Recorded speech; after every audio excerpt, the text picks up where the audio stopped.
Good morning all of you. ये आज की जो क्लास है ये अमेंडमेंट क्लास है मई जून 21 एग्जामिनेशन के लिए। Title is very much clear. CA CMS students लोग के लिए है, इंटरमीडिएट के लिए है, लॉ ऑडिट दोनों का कंबाइंड अमेंडमेंट इसी में। बिकॉज मई जून 21 वाला जो एग्जाम होने वाला है ना, इसके अंदर लॉ ऑडिट में अमेंडमेंट्स बहुत कम है, लेकिन जो अगला एग्जाम होगा ना नवंबर और दिसंबर 21 का, उसमें अमेंडमेंट्स बहुत ज़्यादा रहेंगे। पर मई जून एग्जाम में अमेंडमेंट्स बहुत कम है, ठीक है। तो लॉ ऑडिट का एक साथ ही मैं अमेंडमेंट क्लास दे रहा हूँ इसी के अंदर ही। ओके, मई जून एग्जामिनेशन CA में दोनों के लिए एप्लीकेबल है। तो स्टार्ट करते हैं। The title is very clear, देख लो पोडियम पे भी टाइटल डाला है, अमेंडमेंट्स मई जून 21, और ऊपर CA में इंटरमीडिएट वाले स्टूडेंट्स लोग के लिए अमेंडमेंट है, ठीक है। अच्छा, इन अमेंडमेंट्स के सर दो नोट्स हैं, ज़्यादा नोट्स नहीं, एकदम कम कम नोट्स, और मतलब पूरा एक साथ में क्रक्स करा हुआ है। मैंने अपने प्रीवियस वीडियोस का लिंक भी बता दिया उसमें तुमको, ठीक है। Let me show it to you. Inter audit का जो अमेंडमेंट है ना, वो तो मात्र एक पेज का, ये रहा बस, ये रहा मात्र एक पेज का अमेंडमेंट है, ठीक है, उससे ज़्यादा नहीं है। और इंटर लॉ का जो अमेंडमेंट है वो 5 पेज का, एक्चुअली 5 पेज भी क्या बोलूँ, 3 पेज ही है, ठीक है। ये आप देखो 5 पेज का, एक्चुअली तो 3 ही पेज का अमेंडमेंट है, वो 2 पेज लास्ट में जो है वो रेफरेंस के लिए डाले हैं, वो प्रीवियस अमेंडमेंट किया, तो 3 ही पेज का लॉ में भी अमेंडमेंट है, तो ज़्यादा अमेंडमेंट नहीं है सब। और अच्छा, फर्स्ट ऑफ ऑल नोट्स की बात करते हैं कि सर ये नोट्स मेरे को कहाँ से मिलेगा, 5 पेज और 1 पेज का नोट। देखो, अमेंडमेंट क्या होता है कि इट्स अ स्टैटिक कंटेंट, तो उसका जो नोट्स होता है ना अमेंडमेंट वाले क्लास का, वो मैं डाल देता हूँ अपने वेबसाइट में। तो मेरे वेबसाइट में जाओगे, डाउनलोड्स में जाओगे, वहाँ तुमको मिल जाएगा ये, ठीक है। Okay, let me show it to you. ये तो मेरे वेबसाइट पे आए, सिद्धार्थ अग्रवाल क्लासेस, एकदम सिंपल है। टीचर का नाम के आगे क्लासेस लगता है, यही ये नाम स्टूडेंट लोग ही देते हैं, सिद्धार्थ अग्रवाल classes.com। तो वेबसाइट पे आओगे, ऊपर में उधर डाउनलोड से देखो, ये दिख रहा है ऑनलाइन कोर्सेज गैलरी डाउनलोड, तो डाउनलोड में जाके क्लिक कर दोगे। कोई तुमसे नाम रजिस्ट्रेशन कुछ नहीं पूछने वाला, कुछ भी नहीं कहीं। ये अमेंडमेंट्स है, देख लो, ये डाउनलोड्स में जाओगे, ये दिख रहा है, ये इंटर लॉ मई 21, इंटर ऑडिट मई 21, डाउनलोड का बटन है। जैसे ही तुम क्लिक करोगे वो नोट्स डाउनलोड हो जाएगा, very simple. So you will have the notes, ठीक है। मैंने फिर भी नोट्स का जो लिंक है अलग से नीचे वीडियो डिस्क्रिप्शन में डाल दिया तुम लोग के लिए। सर ये जो इंटर लॉ ऑडिट का अमेंडमेंट क्लास अभी ले रहे हो, कितना लंबा होगा? ज़्यादा लंबा नहीं होगा, आई एक्सपेक्ट 1 घंटे के आसपास में हो जाएगा, ठीक है। ज़्यादा अमेंडमेंट्स है ही नहीं मई जून एग्जाम के लिए। लॉ में ज़्यादा अमेंडमेंट्स है, थोड़े ऑडिट में और कम है। तो पहले ऑडिट से अपना डिस्कशन चालू कर लेते हैं। Let me finish the audit and then I will go back to law वाला अमेंडमेंट्स, ठीक है। मैं अच्छे से समझा रहा हूँ, एक ही चीज़ ध्यान से सुन लो। ऑडिट, सबसे पहले बात करते हैं कारो। सर हमको कौन सा कारो पढ़ना है, ये बात सर्वविदित है, मतलब everyone knows about it. ICAI has also notified कि for the upcoming examination of May June you have to study CARO 2016। कारो 2020 नहीं पढ़ना है। एक्चुअली रीजन इसका ये कि कारो 2020 को खुद MCA ने 1 साल से डेफर कर दिया है, बार बार डेफर हो गया है, तो अभी कारो 16 ही पढ़ना है for May 21 examination. There are many students who have been asking me कि sir what about November 21 examination, November 21 में हमको कौन सा कारो पढ़ना, ओल्ड कारो की न्यू कारो? मैं बता देना चाहता हूँ, मेरे ओल्ड कारो के जो क्लासेस हैं, ये आपको देख रहे हो, कारो 2016 first class, second class, third class, ये ऑलरेडी नोट्स के साथ यूट्यूब में डाला हुआ है। लिंक भी मैंने तुम लोग के साथ शेयर कर दिया कि ढूंढने में दिक्कत नहीं हुई, ये रहा लिंक, ठीक है। जी न्यू कारो 2020 उसकी क्लासेस भी मैं लूंगा अपने नए ऑडिट बैचेस में, और कारो 20 जो क्लासेस होगी नया वाला कारो, वो भी मैं यूट्यूब में पुट कर दूंगा, ठीक है। तो नवंबर 21 में जिनका भी एग्जाम पड़ेगा, आपको चिंता करने की जरूरत नहीं है, वो ICAI नोटिफाई करेगा। ICAI अगर बोला कि भाई ओल्ड पढ़ना है, तो ओल्ड भी आपके पास है, न्यू पढ़ना है तो न्यू भी आपके पास है, ठीक है, कोई टेंशन नहीं उसमें। तो ये था कारो को लेके क्लैरिटी कि अभी फिलहाल मई जून के लिए कारो 16 ही पढ़ना है अपने को। नेक्स्ट, बहुत सारे स्टूडेंट्स का ये डाउट है, सर कंपनीज अमेंडमेंट एक्ट 2020 आया था, उसका क्या होगा, क्या वो पढ़ना है कि नहीं पढ़ना है? देखो, कंपनीज अमेंडमेंट एक्ट 2020 के जो सेक्शंस है ना वो एक साथ नोटिफाई नहीं हुए, वो धीरे धीरे नोटिफाई हुए हैं। फर्स्ट सबसे पहले नोटिफाई हुआ था 21 दिसंबर 2020 से, ठीक है। ये सबसे पहले मैं हाईलाइट कर रहा हूं, सबसे पहले ये कंपनीज अमेंडमेंट का सेक्शंस नोटिफाई कब से होना हुआ है? 21 दिसंबर 2020 से, और धीरे धीरे नोटिफाई हुआ है। फिर ये फरवरी, जनवरी, मार्च, अप्रैल में बार बार थोड़ा थोड़ा नोटिफाई होते जा रहा है। क्योंकि 21 दिसंबर 2020 को नोटिफाई हुआ है, तो आने वाले मई 21 और जून 21 एग्जाम के लिए वो बिल्कुल कतई एप्लीकेबल नहीं है। तो मेनली जो कंपनीज अमेंडमेंट एक्ट 2020 है ना, it contains all the new penalties, उसमें कंपनीज अमेंडमेंट के सारे नए पेनल्टीज डाले हुए हैं। तो वो नए पेनल्टीज क्योंकि नोटिफाई नहीं हुए तुम्हारे एग्जाम के 6 महीने पहले, तो तुमको पढ़ना नहीं है। तो you guys have to study the old penalties, तुम लोग को वही अपना ओल्ड पेनल्टीज ही पढ़ना है फॉर मई जून एग्जामिनेशन, ठीक है, क्लियर है। अच्छा सर, ओल्ड पेनल्टीज जो हम लोग पढ़ना है ना हम लोग को मई जून एग्जाम के लिए, वो तो समझ में आ गया, नया पेनल्टीज नहीं पढ़ना है, बिकॉज सर नया ये का 2020 देखे, का मतलब कंपनीज अमेंडमेंट एक्ट 2020, इसमें मेनली पेनल्टीज को कम किया गया था और कुछ सेक्शंस में से पेनल्टी को हटा दिया गया था, जिसको हम लोग कहते हैं डीक्रिमिनलाइजेशन, मतलब अब वो क्राइम नहीं है क्योंकि पेनल्टी हट गया। तो this entire thing is starting from 21 दिसंबर 20। तो ये एग्जाम के 6 महीने पहले नोटिफाई नहीं हुआ है, तो ये मई जून 21 के लिए तो कतई एप्लीकेबल नहीं, it will be applicable for November December. मैंने वीडियो स्टार्ट होते ही क्या बोला था कि मई जून 21 में ज़्यादा अमेंडमेंट नहीं है, नवंबर दिसंबर में भयंकर अमेंडमेंट्स आएगा, ठीक है। तो तब अपने नया कंपनीज अमेंडमेंट एक्ट का जो पेनल्टी वगैरह वो मैं तुमको पढ़ाऊंगा, ऐसे इसका एक शॉर्ट वीडियो बना के मेरा यूट्यूब में डाला हुआ, पर डिटेल भी करा दूंगा, ठीक है। फिलहाल अब इसकी बात करते हैं। तो सर ये तो हम लोग को क्लियर हो गया that we people have to study the old punishments, पर सर ओल्ड पनिशमेंट्स याद करने में बहुत दिक्कत होता है, क्या करें।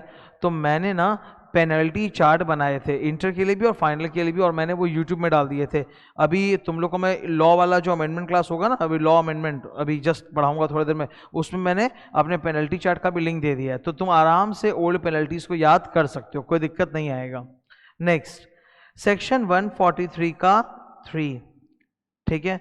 सेक्शन 143 का 3 के अंदर 10 मैटर्स होते हैं। Listen to me carefully, you people must clearly understand कि मई 21 का अमेंडमेंट अलग है और नवंबर 21 का अमेंडमेंट अलग होगा, ठीक है। नवंबर 21 में ज़्यादा है।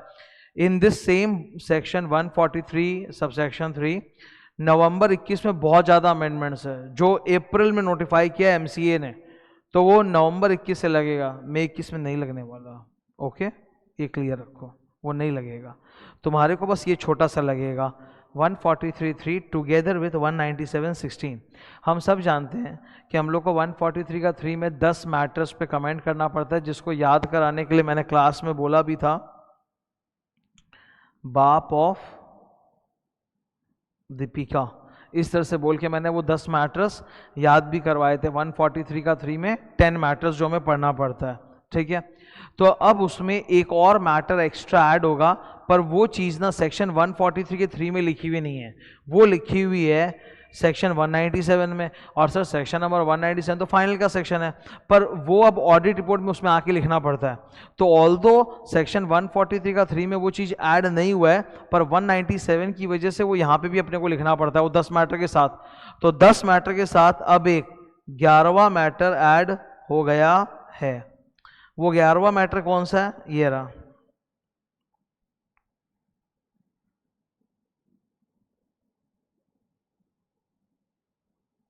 ऑडिटर को कमेंट करना पड़ेगा कि कंपनी अपने डायरेक्टर्स को, एमडी को, होल टाइम डायरेक्टर को, नॉन एग्जीक्यूटिव डायरेक्टर को जो भी रेम्यूनरेशन दे रही है, which is called managerial remuneration, that managerial remuneration is as per the company law section number 197 and schedule 5। ये बात ऑडिटर को लिखना पड़ेगा। अब इसके ऊपर ऑडिटर कारों में कमेंट करता है ऑलरेडी, मैनेजरियल रेम्यूनरेशन में ऑलरेडी कारों में कमेंट करता है, पर सरकार चाहती है कि आप कारो तो एनेक्शर होता है ऑडिट रिपोर्ट का, और क्या पता कोई कारो पढ़े ना पढ़े, तो आप मेन ऑडिट रिपोर्ट जिसमें 143 का 3 का 10 मैटर्स होता है, उसी के अंदर आप इसके ऊपर भी 11th मैटर के ऊपर कमेंट कर दो। तो ऑडिटर को कमेंट करना पड़ेगा इस तरह से, in our opinion the managerial remuneration for the year ended फलाना ढिमका has been paid provided by the company to its directors in accordance with the provision of section 197 Railway Schedule 5। तो auditor को इस पर कमेंट करना है, कारों में भी करता है और 143 के 3 के 10 मैटर्स में भी करेगा ये, ठीक है। फिर एक छोटा सा अमेंडमेंट कॉस्ट ऑडिट रूल्स में, ये अमेंडमेंट नहीं है, it's like an extra topic जो बताना चाहिए, ठीक है। ये सीए और सीएमए दोनों काम का है। जब भी मैं कॉस्ट ऑडिट बोलता हूँ तो सिर्फ सीएमए का स्टूडेंट नहीं, सीएमए को तो पढ़ना ही है, सीए को भी पढ़ना है। कॉस्ट ऑडिट की रिक्वायरमेंट के ऊपर हम लोगों ने डिटेल में क्लासरूम के अंदर मैंने पढ़ाया था, तुम लोग को एप्लीकेबिलिटी चार्ट बनाया था कि हर वो कंपनी जिसका ओटीओ 35 कोड के ऊपर है उसको कॉस्ट अकाउंट्स मेंटेन करना पड़ता है, और फिर इसमें 2 तरह के टेबल ए सेक्टर्स होते हैं और टेबल बी सेक्टर्स होते हैं, जिनकी क्राइटेरिया होती है ओटीओ 50 और सीटीओ 25, या फिर टेबल बी वाला ओटीओ 100 सीटीओ 35 करोड़। तो एक लिमिट्स होती है, ठीक है। मैं थोड़ा फास्ट बोल रहा हूँ बिकॉज ये अमेंडमेंट क्लास है, ठीक है, डिटेल में तुमको ऑलरेडी पढ़ा चुका हूं, ओके। तो कॉस्ट ऑडिट की एक एप्लीकेबिलिटी होती है कि भाई इतना करोड़ के ऊपर होता है अगर आपका टर्नओवर, तो कॉस्ट ऑडिट कराना पड़ेगा, ठीक है। However in these three cases भले ही आपका टर्नओवर गिवन थ्रेशोल्ड से ज्यादा है, आपको कॉस्ट ऑडिट नहीं कराना। नंबर 1, एक ऐसा बिजनेस एंटरप्राइज जो जिसका 75% रेवेन्यू एक्सपोर्ट से आता है, एक ऐसा इंडियन बिजनेस एंटरप्राइज जिसका टोटल रेवेन्यू का 75% जो है वो एक्सपोर्ट से आता है, तो उनको कॉस्ट ऑडिट से बख्श दिया।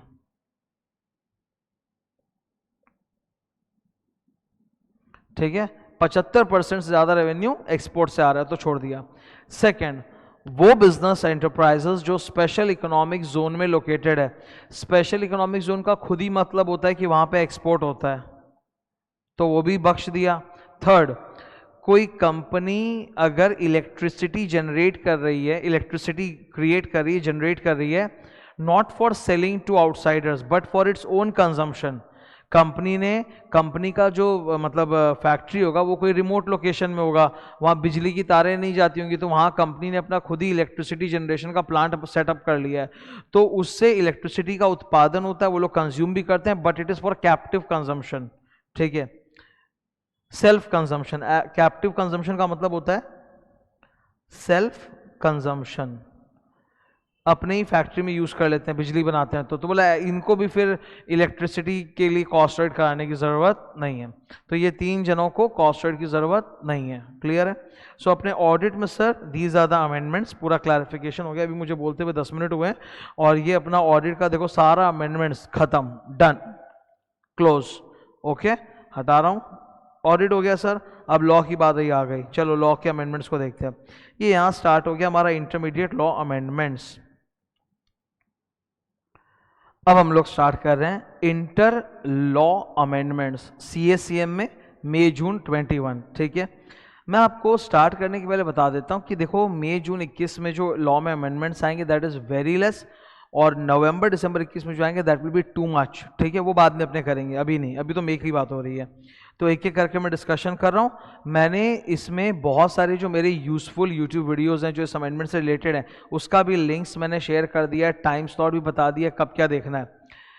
कोरोना के दौरान मैंने एक सुपर अमेंडमेंट क्लास लिया था इंटरमीडिएट के लिए, CS सबके CMA तीनों के लिया था, बहुत लंबी क्लास थी वो, 7.5-8 घंटे की अमेंडमेंट की क्लास थी, जिसमें विभिन्न चैप्टर्स के अंदर जो भी छोटा छोटा अमेंडमेंट आ रहा है या बड़ा बड़ा टॉपिक आ रहा है मैंने फुल डिटेल में एक्सप्लेन किया था। वो क्लास जरूरी है, ठीक है, उस क्लास का लिंक, उसमें जो टॉपिक्स डिस्कस किए गए हैं, कितने टाइम पे कौन सा डिस्कस हुआ है, वो ब्रेकअप मैंने डाल दिया है, that is necessary.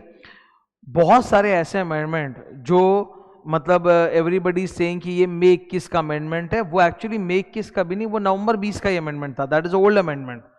When we say May 21 का amendment it means only May 21, okay, but उसमें बहुत सारे नवंबर 20 के अमेंडमेंट भी मिक्स किए हुए हैं, तो अब क्या करें, तो उसी का मैंने लिंक दे दिया पूरा डिटेल में बताते हुए कि घबराने की कोई बात नहीं है, वो सब पढ़ाया हुआ है, उन सब का लिंक और ब्रेकअप के साथ है। ठीक है, डिस्कशन स्टार्ट कर रहा हूं।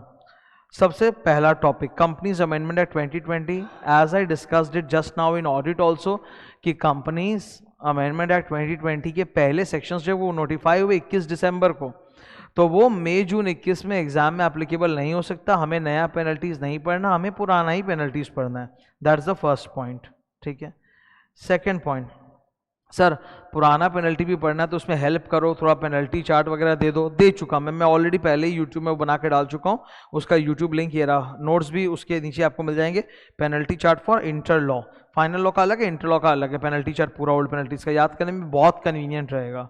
ठीक है, अब ये है सर मास्टर अमेंडमेंट जो मैंने लिया था, फुल वीडियो नवंबर दिसंबर 20 एग्जाम्स के लिए, जो जस्ट इसके पहले वाला एग्जाम है उसके लिए फुल अमेंडमेंट वीडियो था, ये मैंने तोड़ तोड़ के भी डाला था, फिर कंबाइन करके भी डाला था।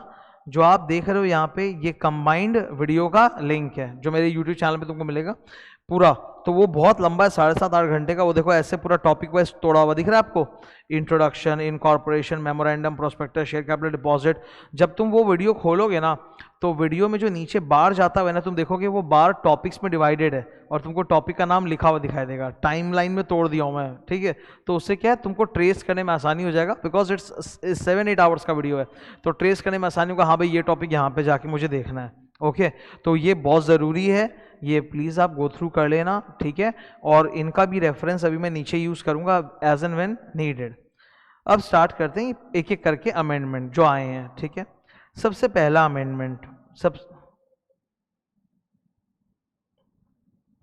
सबसे पहला अमेंडमेंट, ये टॉपिक हमारे सिलेबस में एक चैप्टर आता है जिसका नाम है प्रोस्पेक्टस एंड अलॉटमेंट, ठीक है। तो मैं तो हमेशा क्लास में प्रोस्पेक्टस चैप्टर अलग पढ़ाता हूँ, अलॉटमेंट अलग पढ़ाता हूँ कि भाई तोड़ तोड़ के पढ़ना चाहिए थोड़ा। तो अलॉटमेंट चैप्टर के अंदर ही लास्ट सेक्शन आता है 42, प्राइवेट प्लेसमेंट। लास्ट सेक्शन क्या होता है sir? Section number 42, private placement. Sir short में बता दो प्राइवेट प्लेसमेंट क्या था, भूल गए, बता रहा हूँ मैं। पब्लिक इशू का उल्टा है। तुम लोग आईपीओ सुने हो, जब कंपनी सारी जनता को ऑफर करती कि हम लोग अपना शेयर्स ला रहे हैं, जिसको भी खरीदना आके खरीद लो, that's called public issue. Public issue, ठीक है, आईपीओ एफपीओ। पब्लिक इशू का उल्टा होता है private placement. In private placement company सबको मौका नहीं देती, कंपनी सेलेक्टेड लोगों को, सेलेक्टेड बिग इन्वेस्टर्स को अप्रोच करके बोलती है कि आप लोग हमारा शेयर्स खरीदने में इंटरेस्टेड हो क्या, और खाली उन्हीं को ऑफर देती है, सबके लिए नहीं होता है। तो it is opposite of public issue, ठीक है। नाउ प्राइवेट प्लेसमेंट में कंपनी किन सेलेक्टेड इन्वेस्टर्स के पास जाती है? डायरेक्टर्स, प्रमोटर्स, उनके रिलेटिव्स, फ्रेंड्स, जो बहुत पैसे वाले लोग हैं वो। एंड सबसे बड़ा इन्वेस्टर जिसको कंपनी इनवाइट करती है वो होता है QIB, qualified institutional buyer. Sir ये लोग कौन होते हैं? बता रहा हूं मैं। बैंक, म्यूचुअल फंड, FI मतलब होता है फाइनेंशियल इंस्टीट्यूशन, एटसेट्रा, ठीक है। QIB, qualified institutional buyers. इसमें ना मैं बता देता हूँ और सुन लो, सारे शेड्यूल्ड बैंक, कमर्शियल बैंक सब आएंगे, इंश्योरेंस कंपनीज भी आएगी। इंश्योरेंस कंपनी बहुत लंबा रुपया लगाते हैं स्टॉक मार्केट में, तो इंश्योरेंस कंपनीज आएगा, म्यूचुअल फंड आएगा। अब तुम लोगों ने सिर्फ म्यूचुअल फंड का नाम सुना है बिकॉज सर टीवी में ना खाली वही ऐड आता है, I understand, but mutual fund से जुड़े हुए और भी बहुत सारे होते हैं। CIS, collective investment scheme, AIF, alternative investment fund, rates, real estate investment trust, invites, infrastructure investment trust, ऐसे बहुत सारे होते हैं, ठीक है। तो कंपनी इनको अप्रोच करती है सेलेक्टेड इन्वेस्टर्स को कि भाई आप हमारा शेयर्स खरीदोगे क्या। नाउ नियम क्या है सुनना, when ever the company makes private placement, हाँ सो आई वाज सेइंग, हाँ, तो कंपनी इन सेलेक्टेड बड़े बड़े इन्वेस्टर्स को अप्रोच करती है, इनको हम कहते हैं क्वालिफाइड इंस्टीट्यूशनल बायर्स। नाउ नियम क्या है सुन लो, whenever the company makes a private placement under section 42, तो उसको स्पेशल रेजोल्यूशन पास करना पड़ता है, अपने सारे शोल्डर से पूछना पड़ता है, SR पास करना पड़ता है, ठीक है। पर QIBs के लिए एक एक्सेप्शन है, अगर कंपनी प्राइवेट प्लेसमेंट में सिर्फ और सिर्फ QIBs को अलॉट कर रही है अपना शेयर डिबेंचर, प्रमोटर, उसके रिश्तेदार, उसके खानदान वाले, इन सब लोगों को नहीं, हाई फाई वेल्थ वाले, मतलब वेल्दी पर्सन, उनको भी नहीं, कंपनी सिर्फ इन QIBs को ही ऑफर दे देगी कि आप हमारा शेयर डिबेंचर खरीद लीजिए। बिकॉज ये सब ना RBI या सेबी द्वारा रेगुलेटेड होते हैं, ओके। ये बैंक वाले जो होते हैं, ये क्या प्रमोटर के भाई भतीजे हैं? नहीं, ये बैंक, म्यूचुअल फंड वगैरह, they are all regulated heavily by either Reserve Bank of India और बाय सेबी, ठीक है। तो अगर कंपनी सिर्फ और सिर्फ इनको प्राइवेट प्लेसमेंट बेसिस में शेयर्स दे रही है ड्यूरिंग द एंटायर ईयर, तो सिर्फ एक बार स्पेशल रेजोल्यूशन पास करना पड़ेगा, बार बार पास करने की आवश्यकता नहीं है, ठीक है। आओ पढ़ते हैं। प्रोवाइडेड दैट, ये दिख रहा है मेरे हाथ के ठीक सामने, provided that in case of an offer और invitation of any securities to QIB, it shall be sufficient if the company passes a previous special resolution only once in a year। Previous special resolution भाषा का मतलब होता है कि इनको invite करने के पहले SR पास करो, ठीक है। प्रीवियस मतलब ये नहीं कि ओ पिछला जन्म में, नहीं, प्रीवियस मतलब इनको इनवाइट करने के पहले आप SR पास करो, फिर अब वंस इन अ ईयर आप SR पास कर लो, फिर साल में जितनी बार भी आप QIB को प्राइवेट प्लेसमेंट बेसिस में अपना सिक्योरिटीज दोगे, आपको बार बार SR पास करने की आवश्यकता नहीं है, ठीक है। तो that was a very small amendment, good. Startup company में अमेंडमेंट आया है। स्टार्टअप कंपनी में भी सर ऐसे तो अमेंडमेंट छोटा ही है, पर क्या startup company is a very hot topic for students and examiner, इसलिए उसको अलग से इज्जत देके पढ़ लो। स्टार्टअप कंपनी को पहले एग्जामिशन मिला करता था 7 साल के लिए, 7 ईयर्स के लिए। उसके पहले था 5 ईयर्स, फिर बाद में 7 ईयर्स हुआ। फिर उन्होंने बोला बायोटेक्नोलॉजी वालों के लिए 10 साल है। अभी वो सब हटा दिया, बोला for all types of startup companies, चाहे बायोटेक है चाहे नहीं है, for all types of startup companies 10 साल का एग्जामिशन है। ठीक है, तो स्टार्टअप का जो स्टेटस आपको मिलेगा 10 साल के लिए मिलेगा, और सारे एग्जामिशन भी आपको 10 साल के लिए मिलेंगे। तो ये सर महा अमेंडमेंट है। महा अमेंडमेंट क्यों? पूरे कंपनी लॉ में there are 3-4 places in your syllabus, intermediate में 3-4 जगह होती है जहां पे स्टार्टअप कंपनी का जिक्र आता है कि फलाने जगह स्टार्टअप कंपनी को एग्जामिशन है, फलाने जगह स्टार्टअप कंपनी को एग्जामिशन है। तो ऐसा 3-4 जगह सिलेबस में आता है। ठीक है, स्वेट इक्विटी शेयर्स में आता है, ईसॉप वगैरह इन सब में आता है। तो अब क्या है कि जहां जहां स्टार्टअप कंपनी का एग्जामिशन 5 साल लिखा हुआ था, अब आप उसको काट के कर दोगे 10 साल। क्या कर दोगे? 10 साल कर दोगे। तो अब याद रख लो, इन एंटायर इंटरमीडिएट सिलेबस जहां जहां स्टार्टअप कंपनी को एग्जामिशन था, वो सब अब 5 साल का नहीं, कितने का सर? वो 10 साल का है।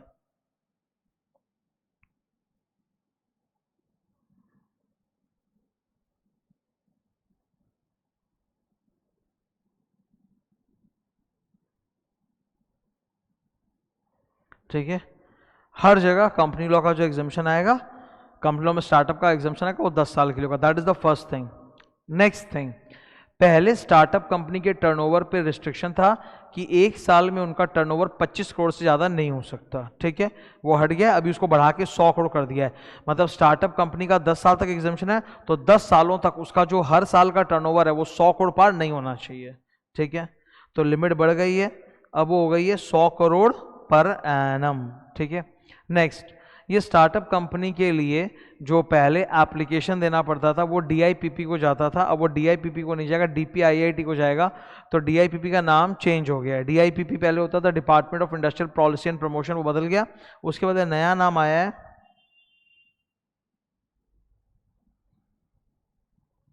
DPIIT, department for promotion of industry and internal trade. ठीक है, तो ये 3 अमेंडमेंट्स हैं। तीसरा अमेंडमेंट तो ब्राउन कलर में जो मैंने अभी हाईलाइट किया वो उतना इंपॉर्टेंट नहीं, मेन तो वो ऊपर वाला है कि अब 10 साल के लिए होता है और टर्नओवर पर एनम 25 करोड़ नहीं 100 करोड़ तक भी टर्नओवर चलेगा।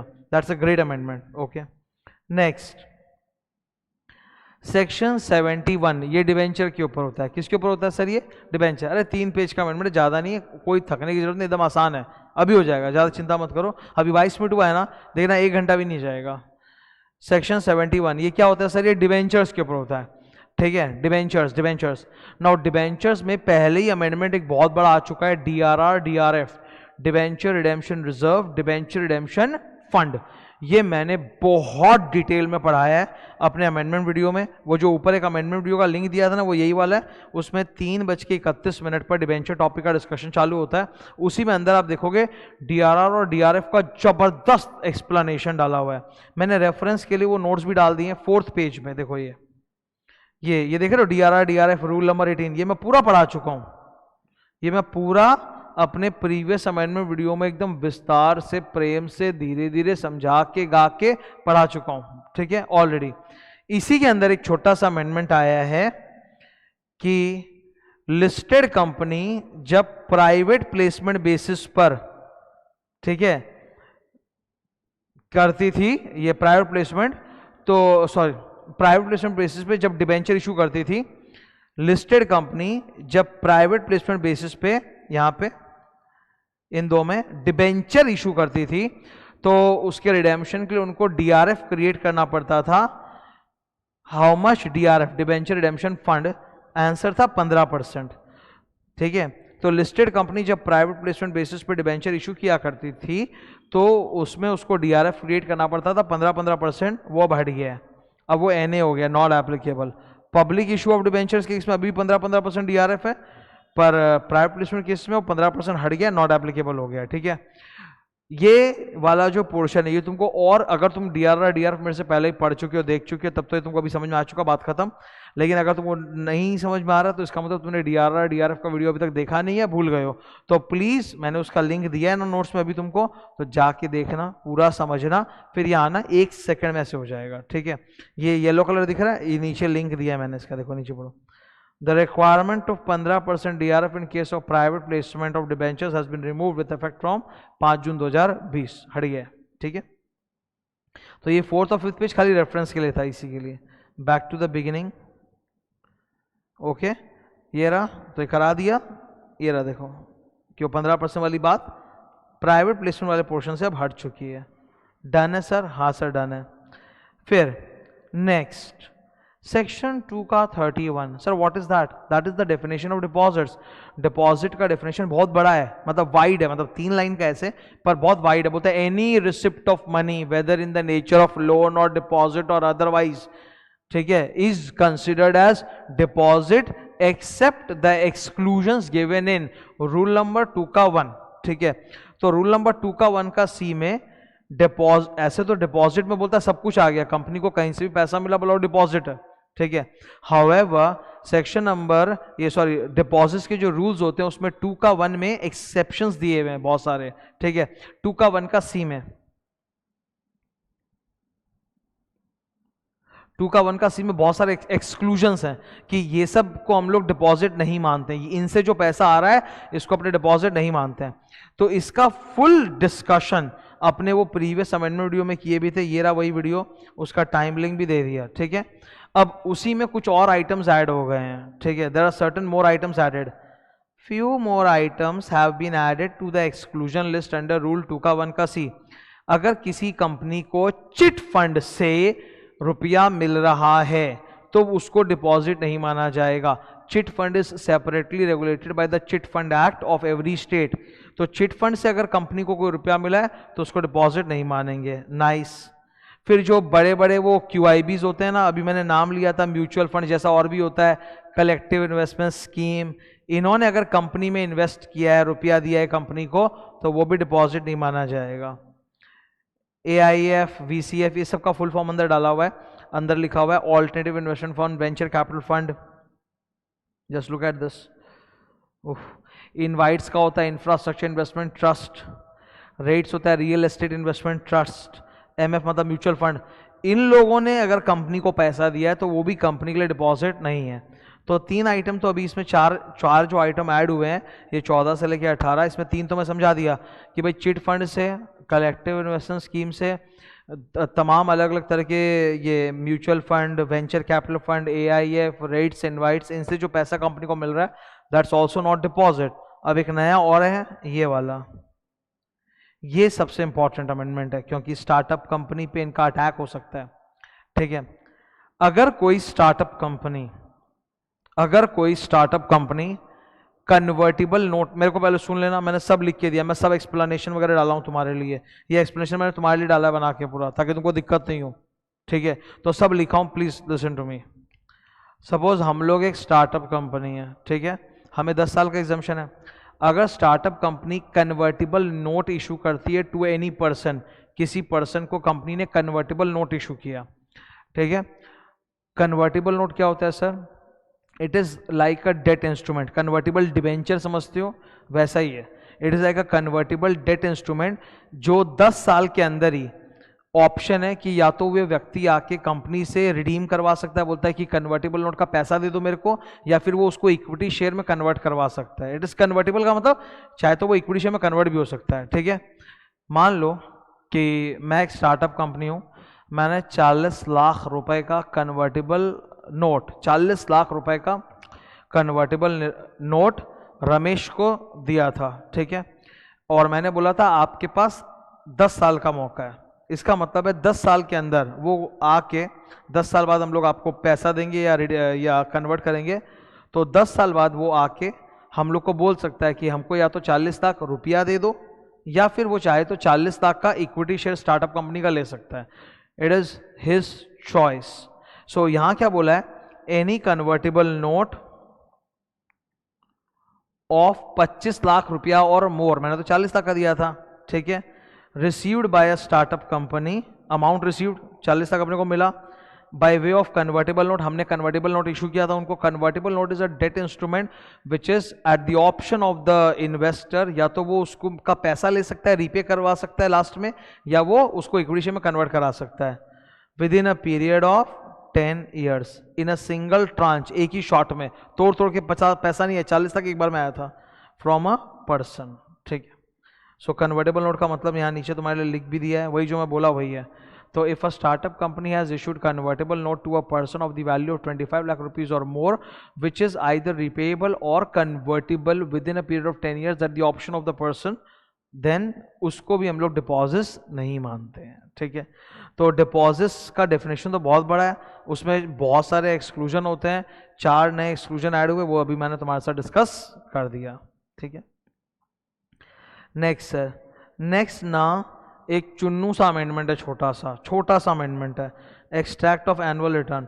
अब ये अमेंडमेंट ऐसा है जो आ रहा है जा रहा है, आ रहा है जा रहा है, 2 साल 3 साल पहले भी आया था, फिर ये लोग हटा दिए, फिर वापस लॉन्च कर दिए, तो ये ऐसा होता है, रीलॉन्च होते रहता है। Annual return, every company files annual return in form number MGT 7, ठीक है, टू दी ROC। हर कंपनी को हर साल MGT 7, ओके, सो हर कंपनी को ROC के पास एनुअल रिटर्न जमा करना पड़ता है MGT 7। अभी एक नया आया है OPC और स्मॉल कंपनी के लिए MGT 7A, पर वो तुम लोग के मई और जून 21 एग्जाम के लिए एप्लीकेबल नहीं है, वो नवंबर में एप्लीकेबल होगा। तो अब क्या नियम है कि annual return contains a lot of information about the company, तो उसका एक पोर्शन जिसे हम कहते हैं extract must be shared with the share holders, ताकि शेयर होल्डर्स भी देखें कि भाई हमारे एनुअल रिटर्न में क्या क्या है। तो एक्सट्रैक्ट ऑफ एनुअल रिटर्न के लिए एक फॉर्म होता है MGT 9। तो नियम पहले ये था कि कंपनी क्या करेगी, MGT 9 फॉर्मेट के अनुसार एक्सट्रैक्ट ऑफ एनुअल रिटर्न बनाएगी, और जो शेयर होल्डर्स के पास एनुअल रिपोर्ट जाता है ना, उसमें एक बोर्ड ऑफ डायरेक्टर्स का रिपोर्ट होता है, उसी में एनेक्स करके दे देगी। तो अब ये नियम हट गया, बोला कंपनी चाहे तो एक और काम कर सकती है कि extract of annual return company बनाकर अपने वेबसाइट पर डाल दे, और बोर्ड रिपोर्ट या एनुअल रिपोर्ट जो शेयर होल्डर्स के पास जाता है उसके अंदर एक्सट्रैक्ट ऑफ एनुअल रिटर्न देने के बजाय केवल उसका वेब लिंक दे दे कि यहां से आप जाके देख सकते हैं। ठीक है, A company shall not be required to attach the extract of annual return with the board report in MGT 9 in case the web link has been disclosed in the board report। ठीक है, next CSR को लेके कुछ amendments आए हैं। अच्छा, एक चीज़ मैं बता देना चाहता हूँ, CSR को लेके मई जून 21 के लिए जो अमेंडमेंट्स अभी मैं पढ़ा रहा हूँ that is very very less, क्योंकि मई जून 21 में कम एप्लीकेबल है। नवंबर दिसंबर 21 में जो CSR के अमेंडमेंट्स है वो भयंकर हैं, भयंकर, बहुत कुछ है, वो अभी नहीं पढ़ना है अपने को, हम लोग मतलब मई जून 21 के लिए सिर्फ ये पढ़ना है जो मैं करा रहा हूँ। ठीक है, ये क्या सीन है, CSR का मतलब होता है कॉर्पोरेट सोशल रिस्पॉन्सिबिलिटी। जो बड़ी कंपनी होती हैं जिनका net worth 500 crore, turnover 1000 crore, net profit 5 crore के ऊपर होता है, तो उनको क्या होता है कि एक CSR कमेटी बनानी पड़ती है, और हर साल अपने पिछले 3 सालों के प्रॉफिट का जो एवरेज होता है उसका 2% CSR एक्टिविटीज़ की तरह स्पेंड करना पड़ता है, और जिसका इनकम टैक्स में भी कोई अलग से डिडक्शन नहीं मिलता है। ये नियम है। पहले तो इसके लिए पेनल्टीज़ नहीं थी, पर अब नया सेक्शंस वगैरह आ चुका, अमेंडमेंट्स आ चुका है जो अभी तुम्हारे एग्जाम में एप्लीकेबल नहीं है, जिसके ऊपर भयंकर पेनल्टीज़ वगैरह आ गए हैं। तो going down the line you all know that CSR के ऊपर एक शेड्यूल 7 है। शेड्यूल 7 में भारत सरकार ने बता रखा है कि कंपनी CSR के नाम पे इन चीज़ों पे पैसा खर्चा कर सकती है, जिसमें पहला पॉइंट जो है ना वो सबसे ज़बरदस्त है। पहला मतलब there are lot of clauses. पहला क्लॉज जो है वो है बेसिक नीड्स के ऊपर, eradicating hunger, poverty, malnutrition, preventive health care, promoting health care, Swachh Bharat कोष, सैनिटेशन, इन सब के बारे में। तो हेल्थ केयर से जुड़ा हुआ मसला है कोविड-19। तो अब नियम क्या था, नियम ये था कि कोई काम अगर कंपनी अपने नॉर्मल कोर्स ऑफ बिजनेस में कर रही है तो वो CSR नहीं है। ठीक है, अब फॉर एग्जांपल ड्रिंकिंग वाटर लोगों को पिलाना, ठीक है, वो CSR है, शेड्यूल 7 में कवर्ड है। ठीक है, सेफ ड्रिंकिंग वाटर वो शेड्यूल 7 में है। तो बिस्तरी कंपनी बोलेगी हमारा तो धंधा ही यही है, बिस्तरी वाले करते क्या है, कोकोला का जो किनले है या पेप्सी का एक्वाफिना है, ये कंपनियां तो बोलेगी भाई हमारा काम ही है बोतल में पानी बना के बिस्तरी की तरह हम लोग बेचते हैं बाजार में, तो हम तो पूरा ही CSR कर रहे हैं। बोला वो नहीं, वो आपका नॉर्मल धंधा है, वो आपका बिजनेस है। ठीक है, फिर तो हर बिस्कुट बनाने वाली कंपनी बोलेगी हम लोग मैल न्यूट्रिशन को ख़त्म कर रहे हैं क्योंकि बिस्कुट बांट रहे हैं, लोगों का पेट भर रहा है, तो वो भी CSR है। वैसे नहीं, पता है, जो चीज़ आपका नॉर्मल कोर्स ऑफ बिजनेस में कवर्ड है वो उसको हम CSR नहीं मानते। CSR वो होता है जो आप अलग से कुछ करते हो, खर्चा करते हो, दैट इज CSR। तो that is the first point, ठीक है, जो नॉर्मल हम लोग जानते हैं। CSR policy refers to the activities undertaken by the company in areas specified in Schedule 7 and the expenditure thereon, excluding the activities done in the normal course of business। तो ये normal ज्ञान है। अब इसी के अंदर एक जोरदार वन टाइम एक्सेप्शन आया है, ये अमेंडमेंट है, ये वाला, दिस होल इज अमेंडमेंट।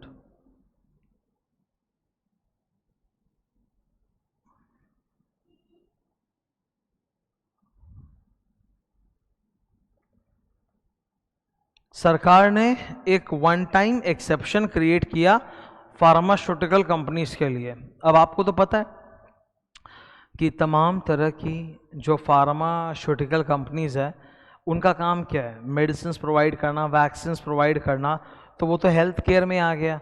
अब अगेन वो लोग ये तो नहीं बोल सकते फार्मास्यूटिकल कंपनी जो है सिप्ला, तुमने नाम सुना होगा सन फार्मास्यूटिकल, सिप्ला वगैरह, कि हमारा तो पूरा धंधा CSR, बिकॉज अरे वो तो आपका नॉर्मल कोर्स ऑफ बिजनेस है।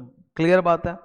Now the thing is it is a one time exception कि कोविड के लिए जो वैक्सीन्स डेवलप करने में जो रिसर्च और डेवलपमेंट पे पैसा जा रहा है R&D में, कोविड वैक्सीन के ऊपर तो रिसर्च ऑनगोइंग है और ये चलता रहेगा, it is not going to stop.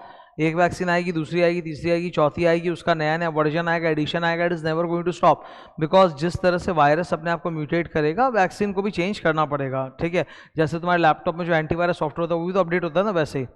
तो अब बोलते हैं कि कोविड वैक्सीन के ऊपर R&D पे जो भी फार्मास्यूटिकल कंपनी पैसा खर्चा कर रही है, जो उनका नॉर्मल कोर्स ऑफ बिजनेस है, फॉर नेक्स्ट 3 years उसको हम लोग CSR अलाउ कर देंगे, उसको हम CSR मान लेंगे। अब सुनने में तो बहुत जबरदस्त अच्छा लग रहा है, वाह सर ये तो कमाल हो गया, फार्मास्यूटिकल कंपनी की तो बल्ले बल्ले हो गई कि 3 सालों तक 2021, 21, 22, 22, 23 तक वो लोग कोविड के ऊपर रिसर्च, कोविड वैक्सीन के ऊपर R&D में जो पैसा खर्चा करेंगे वही उनका CSR एक्सपेंडिचर माना जाएगा, जबकि वो तो उनका नॉर्मल बिजनेस एक्सपेंडिचर है, क्योंकि आज वैक्सीन बेच के तो पैसा कमाएंगे। तो सरकार ने रुको रुको, सब्र करो, इतनी जल्दी नहीं। सरकार ने रुको, देर आर टू कंडीशंस। हम आपके उस R&D एक्सपेंडिचर जो आपके नॉर्मल कोर्स ऑफ बिजनेस में है फॉर कोविड वैक्सीन, उसे हम CSR तब मानेंगे जब आप अपनी रिसर्च भारत सरकार के इंस्टीट्यूशंस के साथ शेयर करो, ठीक है। शेड्यूल 7 के अंदर जो आइटम नंबर 9 है, शेड्यूल 7 के अंदर जो आइटम नंबर 9 है, ये आइटम नंबर 9 नीचे लिखा हुआ है, all these are government research institutions. इसमें भी एक्चुअली थोड़ा सा अमेंडमेंट, इसलिए इसको भी मैंने लिख के दे दिया, ये भी अमेंडमेंट है, ठीक है। तो गवर्नमेंट की जो रिसर्च इंस्टीट्यूशंस है, जैसे इंक्यूबेटर का मतलब क्या होता है, कोई भी नया आइडिया या टेक्नोलॉजिकल डेवलपमेंट या प्लान है, उसके ऊपर ऑनगोइंग डेवलपमेंट चलता रहता है, तब जाके वो मार्केटेबल होता है, फीजिबल होता है। तो एक नए आइडिया को इंक्यूबेट किया जाता है, ठीक है, दैट इज वाई उसको इंक्यूबेटर बोलते हैं। इसका सबसे best example I will tell you is IIT। हालांकि IIT नीचे लिखा हुआ है अलग से, ठीक है, पर IIT is the best example of incubator. IITs क्या करते हैं, तुम लोग मतलब अच्छा, many of you are commerce students, you are not from science background, so you don't know or you know very little about IITs। जो भी हिंदुस्तान में स्टूडेंट 10 पास करके साइंस में जाता है और डॉक्टर नहीं बनना, इंजीनियर बनना है, इंजीनियर बनने का सपना है उसका, उसके लिए IIT से बड़ा कुछ नहीं है दुनिया में। IIM तो जानते हो MBA के लिए होता है, IIT इंजीनियरिंग के लिए होता है, BTech MTech के लिए। और IIT में का बहुत कम पैसा लगता है इंजीनियर बनने के लिए। किसी भी डेवलप्ड कंट्री में अगर IIT लेवल की पढ़ाई और आपको इंजीनियरिंग की पढ़ाई मिले तो उस कोर्स का कीमत 70-80 लाख रुपया होगा, अब तो ज़्यादा होगा, 1 करोड़ 10 लाख ऐसा कुछ जाएगा, और बिकॉज 4 साल का होता है इंजीनियरिंग का कोर्स। पर IITs में वो फ्यू लैक्स के अंदर हो जाता है, ठीक है, उतना महंगा नहीं होता, तो गवर्नमेंट सब्सिडाइज सस्ता है। और IIT के अंदर पूरे हमारी जो देश की आबादी 130 करोड़, उसका जो सबसे क्रीम क्राउड है वो जाता है, क्योंकि बहुत टफ एग्जाम होता है इसका इंजीनियरिंग का, ओके। और वो लोग जाते हैं वहाँ पे 4 साल तक स्टूडेंट्स लोगों के बहुत सारे प्रोजेक्ट्स होते हैं। मतलब आप जब इंजीनियरिंग की पढ़ाई करते हो तो ऐसा नहीं खाली आपको मैथ्स फिजिक्स केमिस्ट्री सब्जेक्ट्स पढ़ने, नहीं, you have to do lot of research and projects also, नया नया चीज़ इन्वेंट करना पड़ता है। तो वहाँ पर स्टूडेंट्स लोग इन्वेंशन करते हैं, उनके लिए उनको अलग से फंड भी अलॉट होता है। अगर उनके इन्वेंशन या आइडिया में थोड़ा सा पोटेंशियल है, दम है, तो उनको फंडिंग मिलती है, फिर वो लोग उस आइडिया पे और वर्क करके उसको बिल्ड करते हैं। तो IIT incubates the future technology. Future technology का गर्भ है वो, गर्भ। जैसे एक माँ के गर्भ में बच्चा मतलब पूरा डेवलप होता है ना 9 महीने तक, वैसे IIT के अंदर लगातार ऐसे हजारों स्टूडेंट्स के आइडियाज़ जो हैं वो इंक्यूबेट करते हैं और उनको फ्रूक्शन तक ले जाया जाता है। फ्रूक्शन मतलब जब वो फाइनली एप्लीकेबल या काम करने के स्टेज में आ जाता है, ठीक है। तो IIT is the best example of incubator. ये बताता हूँ, GST भी पढ़ते हो तो GST में इंक्यूबेटर आता है एग्जामिनेशन क्लास के अंदर, तो स्टूडेंट को पता नहीं इंक्यूबेटर क्या होता है, तो भी मैंने बता दिया। तो ये सब भारत सरकार के रिसर्च इंस्टीट्यूशंस है, वहां पे भी आप जो भी इन्वेंशन करोगे आपको फंडिंग तब मिल रहा है जब आप अपना रिसर्च सरकार के साथ शेयर करो। तो ये भारत सरकार की डिफरेंट तरह के रिसर्च इंस्टीट्यूशंस हैं, इंक्यूबेटर्स और research and development projects in the field of science, technology, engineering, medicine, biotech, AIIMS, funded by central government और अ PSU, public funded university, IIT, national laboratory, autonomous body established under this. Autonomous body का मतलब होता है कि भारत सरकार ने एक body बनाया है, पर भारत सरकार उसमें फंडिंग भी करता है, उसका फायदा भी लेता है, पर भारत सरकार उसके डे टू डे मैनेजमेंट में दखल अंदाजी नहीं करता। उसको हम लोग बोलते हैं ऑटोनॉमस बॉडी। तुमने इग्नू का नाम सुना होगा, Indira Gandhi national open university, वैसा ही कुछ। तो अलग अलग जो ऑटोनॉमस बॉडीज हैं विच fall under these departments of the government, ये गवर्नमेंट डिपार्टमेंट्स, तो ये सब भारत सरकार की रिसर्च इंस्टीट्यूशंस हैं। तो अब इसमें भी अमेंडमेंट था, इससे इसको मैंने दिखा दिया तुमको, वो येलो कलर था। अब ऊपर इन्होंने क्या बोला कि फार्मास्यूटिकल कंपनी 3 साल तक जो वैक्सीन वगैरह पे रिसर्च पे पैसा खर्चा करेगी, जो उनका नॉर्मल कोर्स है, उसको हम CSR मान लेंगे, provided they share it with government. 2 conditions है। मस्त तो पहला वाला ही कंडीशन है, सेकंड वाला तो ठीक है कि ये आप अलग से डिस्क्लोज करना, वो तो कर देंगे, वो क्या बड़ा बात है। सच research shall be carried out in collaboration with any of the institution mentioned in item number 9 of the schedule 7। तो collaboration का मतलब है कि you share the research, समझे? तो फ्री में नहीं मिल रहा है ये फायदा फ्री में नहीं है, आपको शेयर करना पड़ेगा सरकार के साथ। तो ये तो होगा ही ना, क्योंकि इतनी बड़ी आबादी है देश की, 130 करोड़, सबको वैक्सीन लगना है, खाली पैसे वालों को तो लगना नहीं है। तो वैक्सीन का जो प्राइस है वो तो कम लाना पड़ेगा। तो सरकार यहाँ पर थोड़े एक्सेप्शंस करेगी कि पेटेंट वगैरह सब होने के बावजूद भी आपको दाम कम रखना पड़ेगा। नेक्स्ट, आप इसको अलग से अपने CSR रिपोर्ट में डिस्क्लोज करोगे। एनुअल रिपोर्ट के अंदर बोर्ड रिपोर्ट होता है, उसी के अंदर एक CSR रिपोर्ट होता है, तो उसको CSR रिपोर्ट को एनुअल CSR रिपोर्ट बोलते हैं। उसी के अंदर आपको सेपरेट डिस्क्लोज करना पड़ेगा कि how much of the CSR budget, जो आपका CSR का 2% का बजट है, उसमें से कितना अमाउंट आपने कोविड वैक्सीन की रिसर्च पे खर्चा किया है, सब्जेक्ट टू द कंडीशन कि आपने उसको कोलैबोरेशन किया है with the government research institutions, ठीक है। So only this much amendment in CSR is applicable for the May 21 June 21 exam. November 21 December के लिए और भयंकर है, ठीक है। ऊपर करूँ मैं इसको, बस हो गया। ये अपना जो 3 पेज का अमेंडमेंट था मेन, ये हो गया बस, पूरा लॉ का ख़त्म।